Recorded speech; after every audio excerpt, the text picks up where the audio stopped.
By the 12th century, Christian and Muslim leaders have taken a violent turn toward religious purification in an effort to strengthen their position. Ironically, through this conflict, Christian, Muslim, and Jewish knowledge meet at a new crossroads as the borders of conquest and the barriers of culture shift.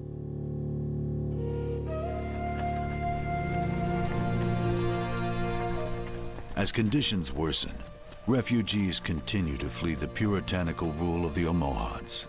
Among them, a gifted Jewish student, Moses Ben Maimon, also known as Maimonides, who will become one of the greatest philosophers in Jewish history.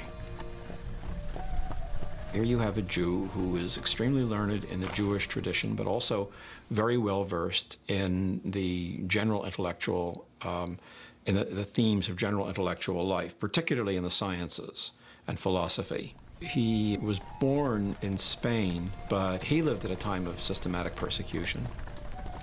Maimonides' family had to flee, though he always retained the memory of being from Sfarad. He calls himself Moshe HaSfaradi, Moses the Sfarad, the Sephardic Jew. On his journey, the boy takes with him the passion for knowledge born in that broken city so many years before. Over the years, Maimonides travels from Spain into North Africa and on to Egypt, where he is welcomed into the court of its leader, Saladin, in 1165. Revered today for his important work on philosophy and law, Maimonides spends much of his life studying the Arabic translations of the Greek philosopher Aristotle.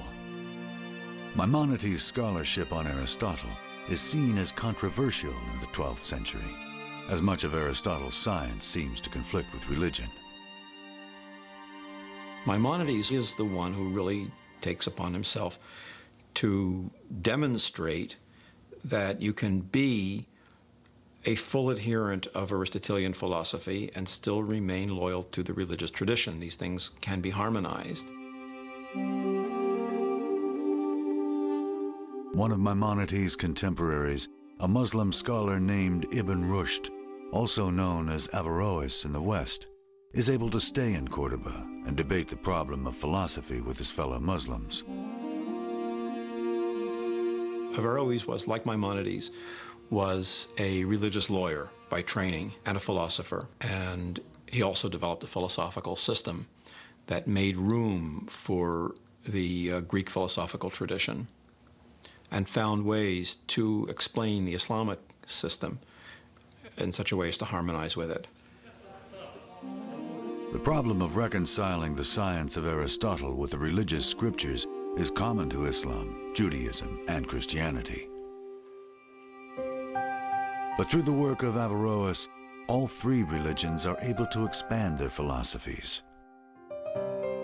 Averroes wrote voluminous commentaries on the works of Aristotle, commentaries which then were avidly read in Europe and translated into Latin, and were in many ways responsible for helping to spark our own European interest or rekindling of interest in Aristotle.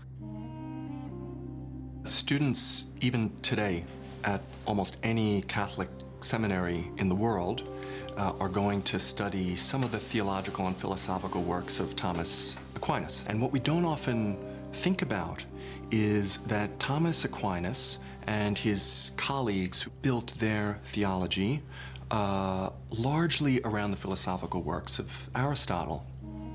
And they got their Aristotle through translations that took place in the Muslim world and in Spain.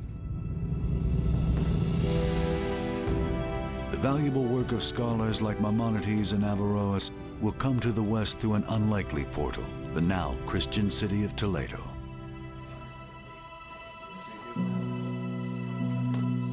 In Toledo, an archbishop launches a movement of translation. Its mission, to take the knowledge created in Al-Andalus and brought from the East and make it available to the West. Toledo became the primary center in which Arabic knowledge was translated and then transmitted into Europe. pretty much a large number of scholars from all over Europe who were interested in acquiring the best science and knowledge of the time, which was Arabic knowledge, came to Toledo to study. The new, clarified, Aristotelian worldview, which people like Ibn Rushd and Maimonides helped create, captures the imagination of thinkers who are interested in rationally understanding the world. And of course, to find the personnel to make these translations, we're going to end up with teams that are putting together a Muslim and a Christian, or a Christian and a Jew.